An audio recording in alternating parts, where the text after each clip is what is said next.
इसी सब क्वेश्चन में दिक्कत हो रहा है विकास बाबू। Yes sir. ये जो क्वेश्चन लिखवाए थे कि नॉर्मल स्पीड के 7/11 टाइम से चलने पर 22 घंटा में उस जगह पर पहुंचता है, तो नॉर्मल स्पीड पर जाने में कितना समय लगेगा? उसी में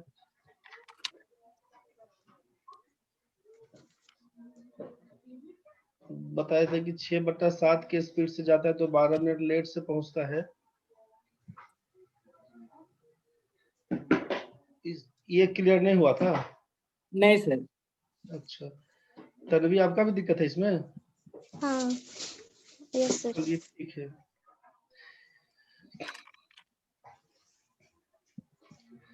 इसमें आपको बोला क्या क्या था ना कि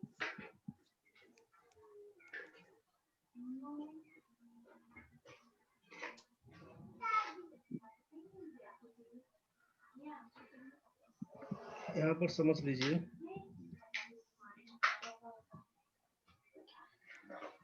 ए से बी के बीच का दूरी ना, यहाँ पर जो समझाए थे कि ए से बीच का दूरी, इसको बोले कि ये तो कुछ भी रहेगा अपना कांस्टेंट कुछ है, ठीक है।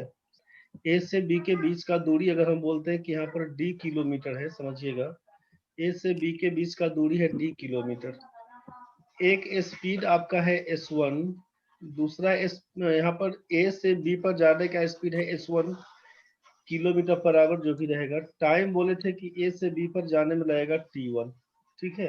अगर हम ये डी किलोमीटर नहीं लिखते हैं, अभी डी किलोमीटर को छोड़ दीजिए, हम आपसे सिंपल ये बोले कि एक आदमी है जो s1 किलोमीटर प्रति घंटा के हिसाब से जाता है, जाने में उसको t1 घंटा टाइम लगता है। तो ए से बी के बीच का दूरी क्या होगा?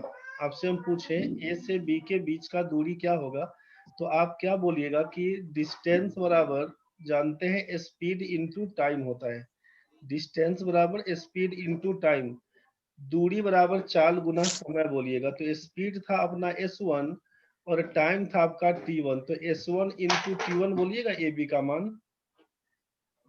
Yes sir. इसमें दिक्कत तो नहीं है अभी तक? No sir. ठीक है। हम बोले दूसरा आदमी जिसका स्पीड s2 है, दूसरा आदमी जो ए से बी पर जाना चाहता है, उसका स्पीड s2 है और उसको ए से बी पर जाने में t2 समय लगता है, t2। तो आपसे पूछेगा कि दूसरा आदमी के द्वारा तय किया गया दूरी कितना, तो दूरी तो वो भी ए बी ही तय करेगा ना।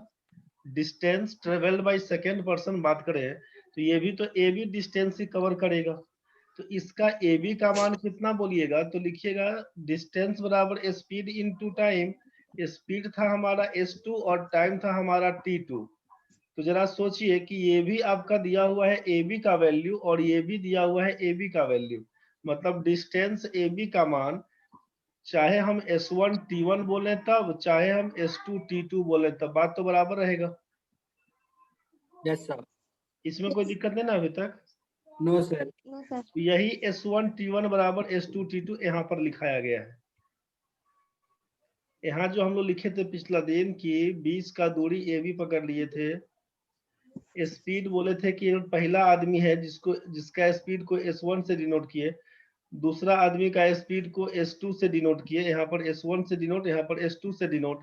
पहला आदमी के द्वारा लिया गया टाइम को t1 से, दूसरा आदमी के द्वारा लिया गया टाइम को t2 से डिनोट किए। तो हम लोग जान रहे हैं कि पहला डिस्टेंस s1 t1, दूसरा डिस्टेंस s2 t2। चूंकि डिस्टेंस बराबर हो गया है इसीलिए s1 t1 बराबर s2 t2। ये तो क्लियर हुआ ना? Yes sir. जब यहाँ तक क्लियर है उसके बाद क्या बोलेंगे, अब यही जब s1 t1 बराबर आप बोल रहे थे कि s2 t2, तो s1 और s2 को साथ में ले लीजिए, s वाला टर्म को, तो s1 बटा s2 बराबर लिख दिए हम यहाँ पे t2 बाई t1। देखिए क्रॉस मल्टीप्लाई करिएगा ना, s1 t1 बराबर क्या हो जाएगा, s2 t2। ये जो लिखा हुआ है इसको हम लोग तोड़ दिए हैं, s1 s2, s1 by s2 बराबर t2 बाई t1 में क्रॉस मल्टीप्लाई करने से यही चीज आ जाएगा। कोई दिक्कत है ना इसमें? No sir.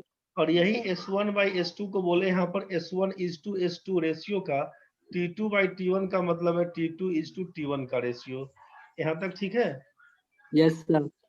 तो आपको ये देखने से क्या समझ में आया कि स्पीड का रेशियो S1 S2 बराबर है T2 T1 के।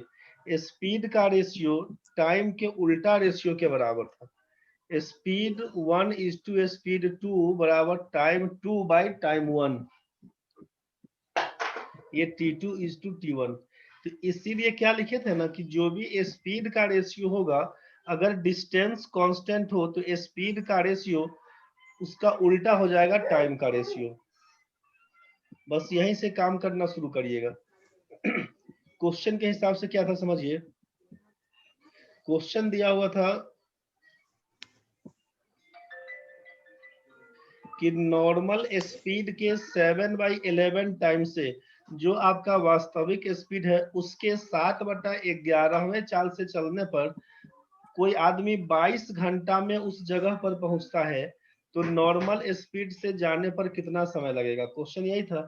तो आपसे कहा कि नॉर्मल स्पीड जितना है उसके 7/11 टाइम से जाने पर आपसे कहा कि नॉर्मल स्पीड को यहाँ पर हम लोग x किलोमीटर प्रति घंटा मान लिए थे।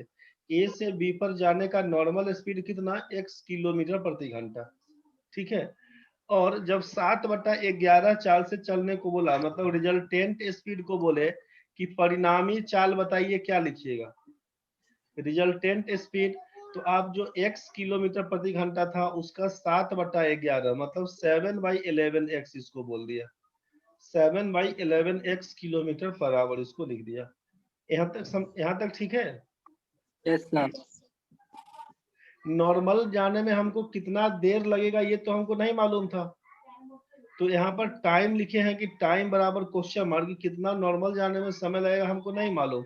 लेकिन दूसरा वाला जो स्पीड था 7/11, यहाँ तो आप बोले थे कि 22 घंटा लगता है जाने में। तो यहाँ पर क्या हुआ सोचिएगा ये चीज कि हमको मालूम क्या क्या है। तो हमको स्पीड 1 का मान x मालूम है, T1 का मान हमको नहीं मालूम है, जबकि स्पीड 2 का मान 7/11x मालूम है, जबकि T2 का मान 22 घंटा मालूम है। और हमको मालूम है कि A से B जाने का है तो डिस्टेंस बराबर होता है स्पीड इनटू टाइम। तो यहीं से रिलेशन आपको मालूम है कि S1 T1 बराबर होता है S2 T2 के। चूंकि S1 T1 बराबर S2 T2 के, इसीलिए S1 का मान x है, T1 हमको नहीं मालूम, S2 का मान है 7/11x, T2 का मान दिया हुआ 22। हम लोग यहीं से ऑपरेट करेंगे तो x से ये x काट देंगे, 11 से काटेंगे 2 से कटेगा, इसका मतलब T1 बराबर 7 दूना 14 बन के आएगा। तो यही 14 घंटा आंसर आया था। कुछ क्लियर हुआ? Yes sir. दिक्कत तो बोलिएगा। तो डिटेल्स इसका यही है। ठीक है। S1 T1 बराबर S2 T2। बाकी आप जो रिलेशन यहाँ पर देखे थे कि स्पीड का रेशियो 1:2 बराबर टाइम का उल्टा रेशियो 2:1 में आया हुआ है, तो इसी को बोला गया आपसे, यही डिटेल्स यहाँ पर दिखाए थे। बाकी शॉर्ट में क्या बोले हैं कि normal speed is to resultant speed.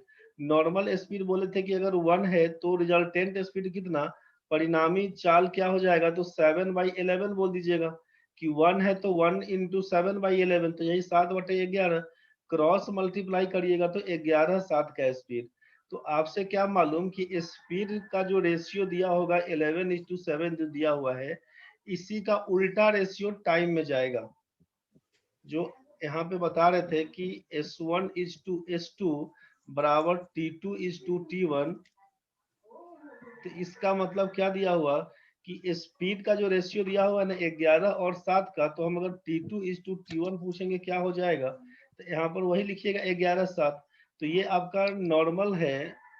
यहाँ सोचिए कि स्पीड 1:2 स्पीड 2 का मान T2:T1, तो हम पूछेंगे T1:T2 क्या है बताइए, नॉर्मल टाइम और रिजल्टेंट टाइम, इसका मतलब इसका उल्टा बोलना होगा। इसीलिए यहाँ पर 7 और 11 लिखे थे। 11 का मान दिया था 22, तो 7 का मान क्या होगा, तो 11 दूना 22 7 दूना 14। यही आपका आंसर था कि स्पीड का उल्टा यहाँ पे टाइम के हिसाब से करना है आपको। इतना नहीं लिखने का है तो फिर यहीं पर बट्टा में बताए थे कि जैसे ही यहाँ पर देख लिए कि 7/11 स्पीड का दिया, तो इसी को पलट के यहाँ पर लिख दीजिए। 7/11 दिया है तो इसी को 11/7 कर दीजिए, और ये टाइम का रेशियो हो गया। तो ये आपका था ओरिजिनल वाला और ये था आपका रिजल्टेंट वाला। तो 11 का मान 22, 1 का मान 2, 7 का मान 14, यहीं से आंसर पकड़ाइएगा। ये वाला क्लियर हुआ कि दिक्कत है इसमें अभी भी? सर क्लियर हुआ है, लेकिन एक दो क्वेश्चन और बनाएंगे तो शायद। क्लियर हुआ सर। एक और क्वेश्चन नहीं था जिसमें लेट पहुंचता है? एक मिनट, ठीक है, लेट वाला में आते हैं। इसको देखिए, 6-7। ये जो कोई आदमी अपने नॉर्मल स्पीड का 6/7 स्पीड से जाता है तो 12 मिनट देरी से पहुंचता है। 12 मिनट देरी से पहुंचता है बोला, तो यहाँ पर सोचना क्या था कि नॉर्मल स्पीड के हिसाब से बात करेंगे।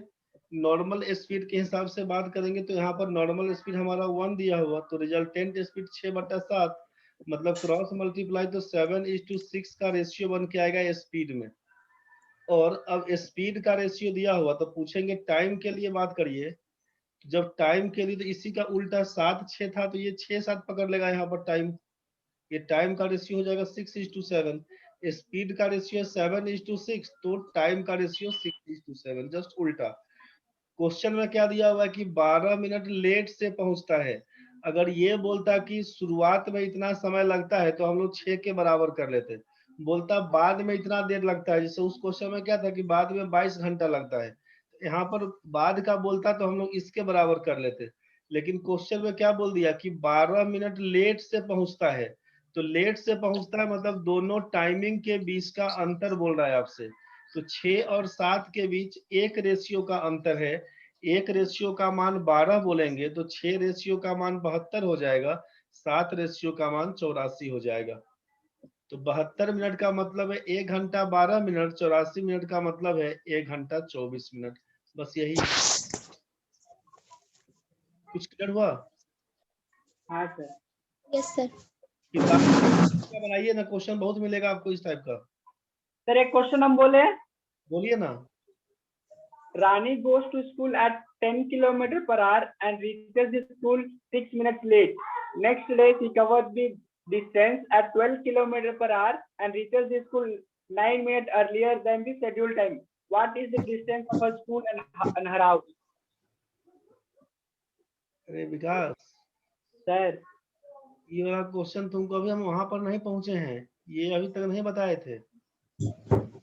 हम इसी में फंस रहे, सोचे कि इसी से रिलेटेड है करके हम। नहीं, उस पर नहीं था, लेकिन फिर भी तुम समझ लो। क्वेश्चन पढ़ो एक बार फिर से। Rani goes to school at 10 km per hour and reaches the school 6 minutes late. Next day, she covers this distance at 12 km per hour and reaches the school 9 minutes earlier than the scheduled time. What is the distance of her school from her home?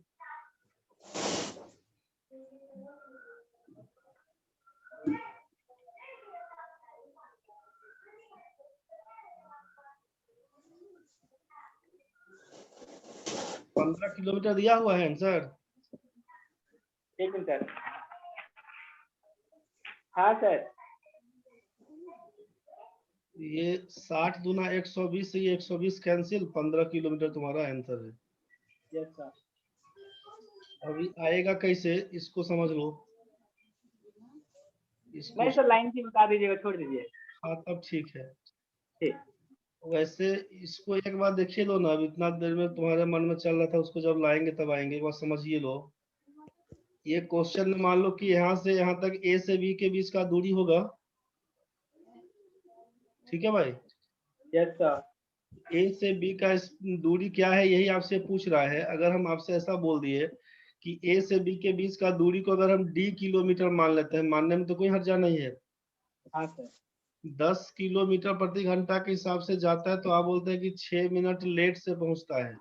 और आप बोले कि 12 kilometre प्रति घंटा के हिसाब से जाएगा तो आप बोले कि 9 मिनट अर्ली पहुंच जाएगा, यही ना अर्लियर है। हाँ सर। तो ए से बी के बीच का दूरी कितना? तो ये जो 6 मिनट लेट बोले चाहे 9 मिनट अर्ली बोले, तो एक बार ये सोचिए कि कुछ ना कुछ नॉर्मल टाइम रहा तो होगा यस सर। जिससे आप तुलना कर रहे थे कि हमको ए से बी पर जाने में मान लीजिए 10 मिनट लेट 10 मिनट लगता होगा, चाहे 20 मिनट लगता होगा, चाहे 1 घंटा लगता होगा, कुछ ना कुछ टाइम तो लेते होंगे, जिससे कंपेयर करने से हमको लगेगा कि हम लेट हैं कि बिफोर हैं। जैसे आपके बैच का टाइम है 4 बजे पूरा शार्पली, आप ज्वाइन करते हैं 4:06, तो हम क्या बोलेंगे कि भाई आप 6 मिनट लेट हो गए, 6 मिनट आप लेट हैं, यही ना बोलेंगे। हाँ सर। तो कोई टाइम तो कंपेयर करने के लिए रखे हैं ना हम लोग, कि ये नॉर्मल टाइम बैच का टाइम आपका 4 बजे शाम का है, आप 4:06 आए, बोलेंगे 6 मिनट आप लेट पहुंचे हैं। कल के डेट में आप 3:51 में घुस गए क्लास में, हम बोलेंगे विकास बाबू आप 9 मिनट पहले चले आए। तो 4 बजे का जो शेड्यूल टाइम है, इसी से कंपेयर कर रहे थे। तो आखिर नॉर्मल टाइम जो हमारा है वो 4 बजे का है। अब ठीक है, आप किसी दिन लेट आ गए, किसी दिन पहले पहुंच गए, तो यहाँ भी तो वही होगा ना कि कुछ ना कुछ तो नॉर्मल टाइम तो होगा ए से बी पर जाने का। अब वो नॉर्मल टाइम को हम अगर आपको बोल दे कि यहाँ पर नॉर्मल टाइम हमारा, नॉर्मल टाइम अगर हमारा है टी मिनट, अपने मन से कुछ भी मानेंगे तो आप कंफ्यूज करिएगा। हम बोलेंगे 10 मिनट नॉर्मल टाइम है, यहाँ पर लिख देंगे 6 मिनट लेट का मतलब 16 मिनट लगा होगा, 9 मिनट अर्लियर का मतलब 1 मिनट लगा होगा। तो आप बोले सर 10 पर काहे माने, आप 15 पर लेके बनाइए। 15 लेके बनाएंगे तो 15 6 21 लिखेंगे, तो 15 में से 9 घटा के यहाँ पर बोलेंगे कि 9 मिनट पहले पहुंच गया, मतलब 6 मिनट, तो आपके मन में आएगा 20 लेके बनाइए। तो इसीलिए एक वेरिएबल हम टी लेके काम कर लेते हैं। वैसे अल्टीमेटली कुछ भी लेके काम करिएगा तो अंतर देखिए, 16 और 1 के बीच 15 का अंतर, 21 और 6 के बीच 15 का अंतर। क्वेश्चन में जब लेट और बिफोर वाला केस रहे ना, अपोजिट आइटम लेट और अर्लियर, तो डिफरेंस निकालने में दोनों को जोड़ दीजिएगा 15 मिनट का। वैसे आपको अभी नहीं भी समझ में आएगा तो कोई बात नहीं, जिस समय डिटेल्स पढ़ेंगे तब देखेंगे। अभी केवल आप क्वेश्चन सॉल्व कर दीजिए बस। 6 मिनट लेट का मतलब क्या हुआ कि नॉर्मल टाइम हमारा टी मिनट पहुंचने का है, हमको 6 मिनट ज्यादा लगा, टी प्लस 6 मिनट बोलिएगा। और 9 मिनट अर्ली पहुंचने का मतलब है कि हम टी माइनस 9 मिनट में पहुंच चुके थे। बस इस चीज को समझिए।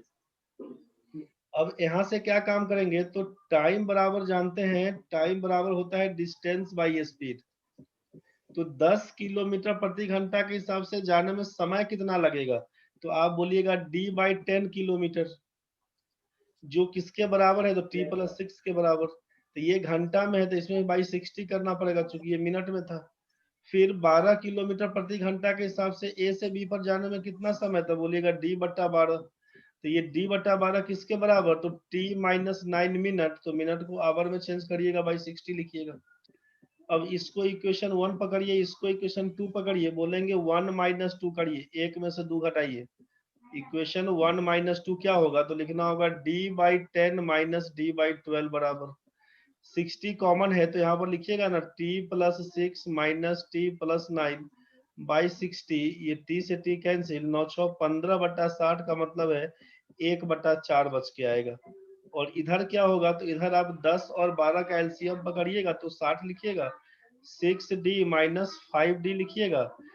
यहाँ पर 6d माइनस 5d का मतलब d हो जाएगा, d बराबर 60/4 बोलिएगा, बन के आएगा 15 किलोमीटर आपका आंसर।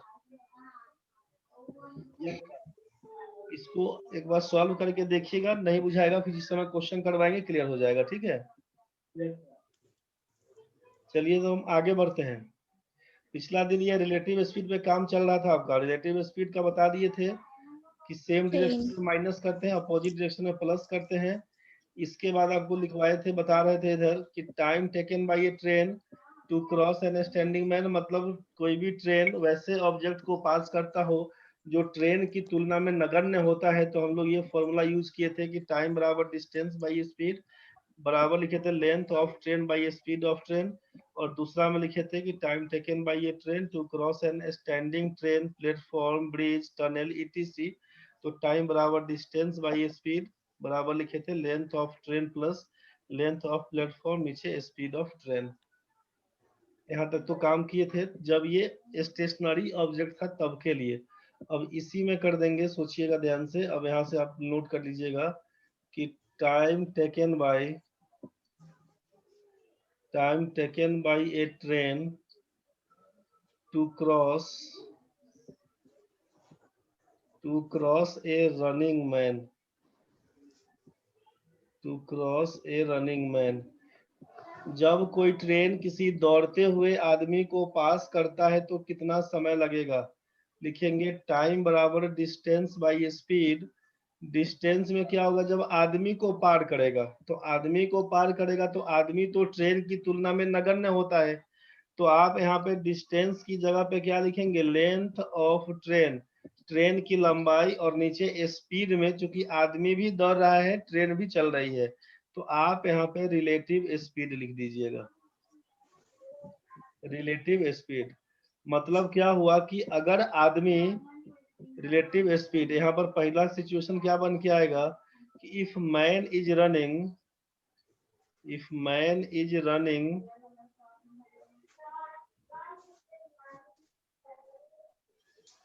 इन सेम डायरेक्शन, जिधर ट्रेन जा रही है उधर ही आदमी दौड़ रहा है, तो कितना समय लगेगा, तो लिखिएगा टाइम बराबर डिस्टेंस बाई स्पीड में लिखिएगा लेंथ ऑफ ट्रेन, और नीचे लिखिएगा डिफरेंस ऑफ स्पीड, नीचे लिखिएगा डिफरेंस ऑफ स्पीड, ये फॉर्मूला लगाइएगा। और दूसरा सिचुएशन लिखिएगा if man is running in opposite direction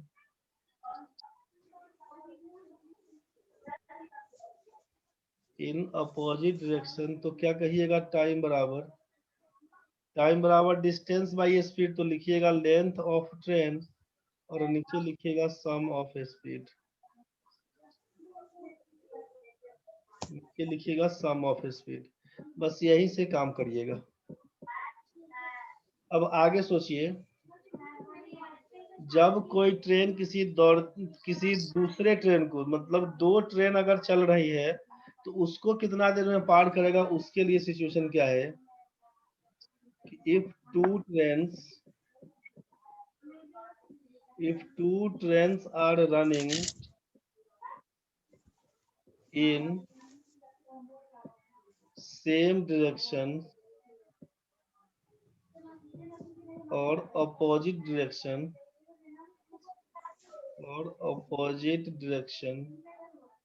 if two trains are running in same direction or opposite direction, then time taken by trains to cross each other, मतलब कहानी क्या हुआ ना, तनवी समझ लीजिएगा कि जब दो ट्रेन या तो एक ही दिशा में चल रही हो चाहे विपरीत दिशा में चल रही हो, उनके द्वारा एक दूसरे को पार करने में कितना समय लगेगा। जब क्वेश्चन ये पूछे मतलब faster train crosses the slower train, दोनों ट्रेन चल रही है तो तेज गति वाली ट्रेन दूसरे ट्रेन को कितना देर में पार कर जाएगी, तो इसके लिए बोल रहे हैं पहला सिचुएशन कि जब दोनों एक ही दिशा में चल रही होगी तो टाइम बराबर लिखिएगा डिस्टेंस बाई स्पीड, और डिस्टेंस में लिखिएगा length of train 1 plus length of train 2, दोनों ट्रेन के लंबाइयों का जोड़। ठीक है, डिस्टेंस में दोनों ट्रेन के लंबाइयों का जोड़। नीचे क्या लिखिएगा, तो एक ही डायरेक्शन में दिया हुआ है तो नीचे लिखिएगा डिफरेंस ऑफ देयर स्पीड, नीचे लिख दीजिएगा डिफरेंस ऑफ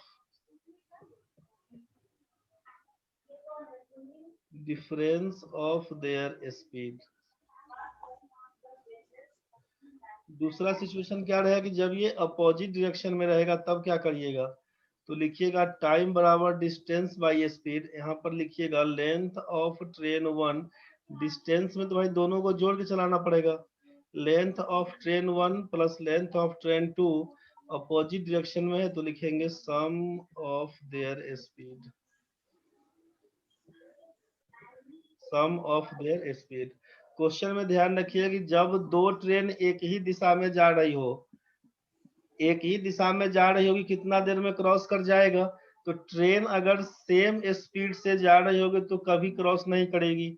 अगर किसी का स्पीड ज्यादा है किसी का स्पीड कम है तब के केस में तो दोनों ट्रेन के लंबाइयों को जोड़िएगा, ऊपर एज ए डिस्टेंस काम करेगा, नीचे उनके स्पीड का डिफरेंस पकड़िएगा। जबकि दूसरा क्वेश्चन में क्या रहेगा, दूसरा तरीका बोला कि अपोजिट वाला केस, तो डिस्टेंस में तो वही कहानी बनेगा, दोनों के लंबाइयों को जोड़ेंगे और नीचे में क्या लिखेंगे, तो सम ऑफ देयर स्पीड, उनके स्पीड का जोड़ बोलेंगे।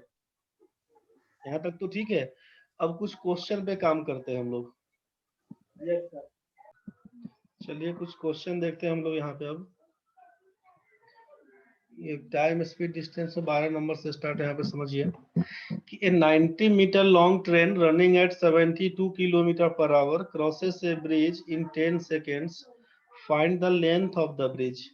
एक 90 मीटर लंबी ट्रेन 72 किलोमीटर प्रति घंटे की चाल से चलकर किसी पुल को 10 सेकेंड में पार करती है, तो पुल की लंबाई ज्ञात करें। सोचिए कि ट्रेन की लंबाई, एक 90 मीटर लंबी ट्रेन, क्वेश्चन ध्यान से बना के अपना समझिएगा। क्वेश्चन में क्या दिया हुआ है कि 90 मीटर लंबी ट्रेन 72 किलोमीटर प्रति घंटे की चाल से चलकर किसी पुल को 10 सेकेंड में पार करती है। मतलब समझना क्या है, लेंथ ऑफ ट्रेन दिया हुआ है 90 मीटर, यहाँ पर आपका स्पीड ऑफ ट्रेन दिया हुआ है 72 किलोमीटर पर आवर, 72 किलोमीटर प्रति घंटा। किसी पुल को 10 सेकेंड में पार करती है, टाइम दिया हुआ है पुल को पार करने में 10 सेकेंड। तो पुल की लंबाई, लेंथ ऑफ ब्रिज क्या होगा ये बताना है। पहला काम, सबसे पहला काम क्या चेक करिएगा कि यूनिट हमारा सबका चेक कर लीजिएगा कि एक ही यूनिट में है कि नहीं। जैसे लेंथ दिया हुआ है मीटर में, टाइम दिया हुआ सेकेंड में, मतलब स्पीड हमारा मीटर पर सेकेंड में होना चाहिए। स्पीड दिया हुआ है किलोमीटर पर आवर में, तो इसको आपको चेंज कर लेना चाहिए मीटर पर सेकेंड में। आसान यही रहेगा, क्योंकि अब यहाँ पर या तो किलोमीटर पर आवर में रखिएगा स्पीड, तो फिर इस लेंथ को किलोमीटर में चेंज करना पड़ेगा। जो टाइम दिया सेकेंड में, इसको आवर में चेंज करना पड़ेगा। तो दो चीज को चेंज करने से बेटर है कि एक चीज को कन्वर्ट कर दीजिए। ऑप्शन जनरली इसी हिसाब से रहेगा कि लंबाई मीटर में ही पूछा जाएगा आपको। मतलब क्वेश्चन जो दिया हुआ है ये आपके एग्जाम का आया हुआ क्वेश्चन है, तो ऑप्शन आपका मीटर में था। तो काम क्या करिएगा कि सबसे पहला स्पीड को आप कन्वर्ट कर दीजिए। किलोमीटर पर आवर में दिया हुआ है, तो 72 गुने 5/18 लिख दीजिएगा, तो ये मीटर पर सेकेंड पकड़ लेगा। ठीक है। स्पीड क्या हो जाएगा, अब इसको काटिएगा तो 18 चौक 72 लिखिएगा 20 मीटर पर सेकेंड। स्पीड ऑफ ट्रेन समझ में आया, 20 मीटर पर सेकेंड। तो जब कोई ट्रेन किसी पुल को पास करेगा तो कितना समय लगाएगा, तो फॉर्मूला लिखे थे हम लोग कि टाइम बराबर होता है डिस्टेंस बाय स्पीड। और जब पुल को पार करेगा तो पुल तो स्टेशनरी ऑब्जेक्ट, मूविंग कंडीशन में कौन है, ट्रेन केवल। तो डिस्टेंस में क्या लिखेंगे, लेंथ ऑफ ट्रेन, पिछला दिन बताए थे, अगर नोट कर लिए होंगे तो आपको याद होगा। Length of train plus length of bridge, और नीचे लगाएगा लिखाएगा स्पीड ऑफ ट्रेन। तो टाइम कितना, तो टाइम दिया हुआ है 10 सेकेंड, तो यहाँ पर लिखिएगा 10 बराबर लेंथ ऑफ ट्रेन दिया हुआ है 90 मीटर, तो 90 लिखिएगा प्लस लेंथ ऑफ ब्रिज तो पूछा गया, मान लेते हैं x मीटर है इसका लंबाई, तो प्लस x बोल देते हैं। स्पीड ऑफ ट्रेन बन के आया है अभी कितना, 20 मीटर प्रति सेकेंड, 20 लिख दीजिएगा, क्रॉस मल्टीप्लाई जो करिएगा तो 90 प्लस x का मान 200 बोलिएगा। इसीलिए x बराबर लिखिएगा 200 में से 90 घटाकर 110 मीटर का ब्रिज था। पुल की लंबाई कितनी, 110 मीटर। सीधा सीधा काम बस यहीं से कर दीजिएगा कि टाइम बराबर डिस्टेंस बाय स्पीड। डिस्टेंस में क्या लिखेंगे, तो लेंथ ऑफ ट्रेन नीचे speed, sorry length of bridge, और नीचे लिखेंगे स्पीड ऑफ ट्रेन। इसी का यूनिट केवल चेक करिएगा, किलोमीटर पर आवर को चेंज कर दीजिएगा मीटर पर सेकेंड में 5/18 से गुना करते हुए, बस वहीं से काम आपका आसान हो जाएगा। दिक्कत है तो बताइए, समझ गए तो ठीक है। क्लियर हुआ कि दिक्कत है भाई? क्लियर है सर। तन्वी आपका? यस सर, क्लियर है।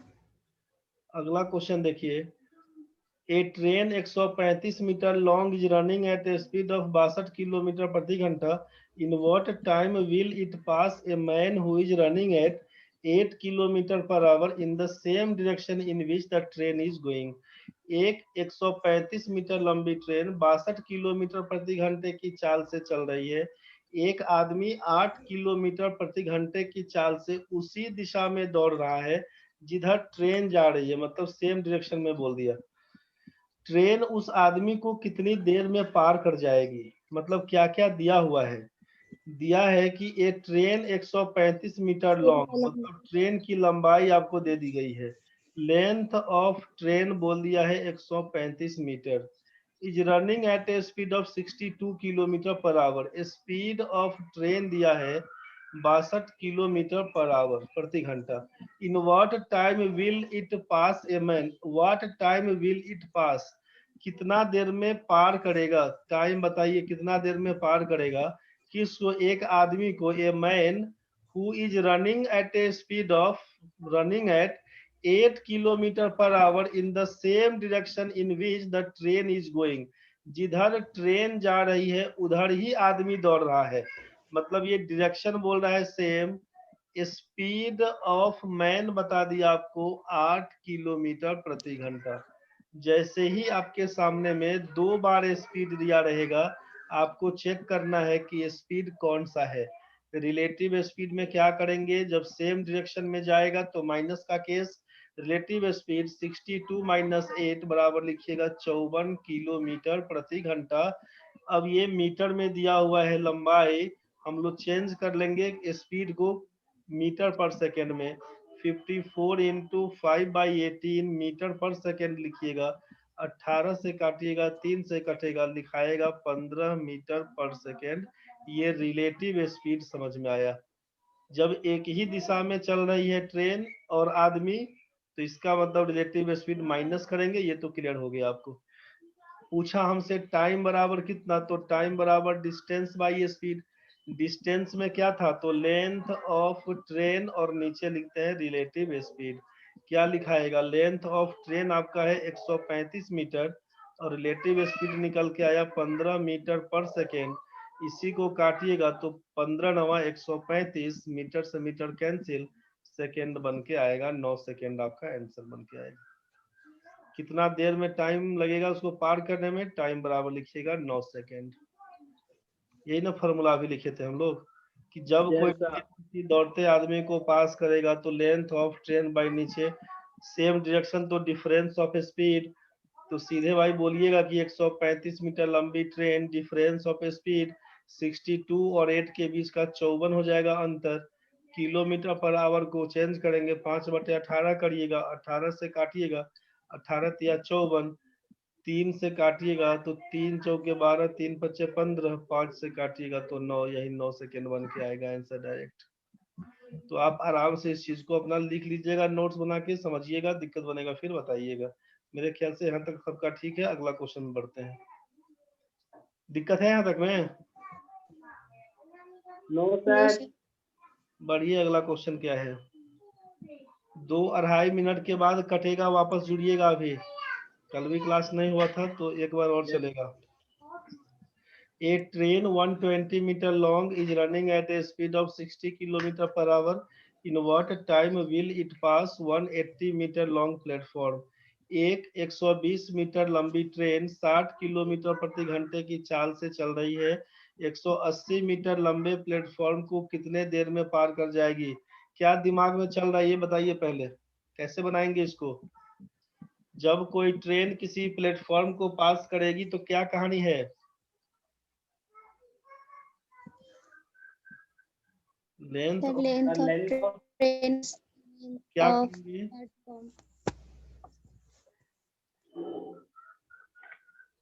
Length of train plus length of platform कि वैसा ऑब्जेक्ट जो ट्रेन की तुलना में जिसके लेंथ को इग्नोर कर दीजिएगा, तो वहां पर केवल ट्रेन का लेंथ लीजिएगा, और जहां पर इग्नोर नहीं कर पाइएगा वहां पर ट्रेन का लेंथ और दूसरा जो ऑब्जेक्ट है उसके लेंथ दोनों को जोड़ के बात करते हैं, इस बात का ध्यान रहे। तो ट्रेन की तुलना में प्लेटफॉर्म को तो इग्नोर नहीं कर सकते हैं। इसका मतलब है कि टाइम बराबर जानते हैं सिंपल, कि टाइम बराबर होता है distance by speed.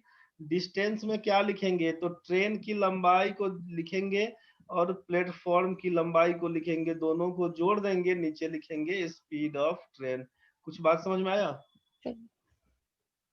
Yes sir.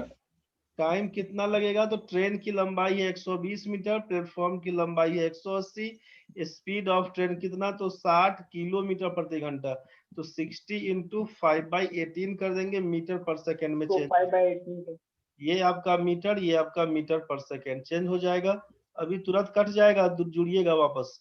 यहाँ पर 60 पंचे 300, 18 चला जाएगा ऊपर, कट के मीटर मीटर बचेगा सेकेंड। ये दोनों आइटम कैंसिल, आंसर है 18 सेकेंड का। यही आपका आंसर है। चलिए नेक्स्ट क्वेश्चन बना के देखिए, कटेगा फिर जुड़िए। A train 300 metre long at 54 kilometre per hour speed takes 40 second to cross a platform, find the length of the platform. बनाइए इसको अपने से।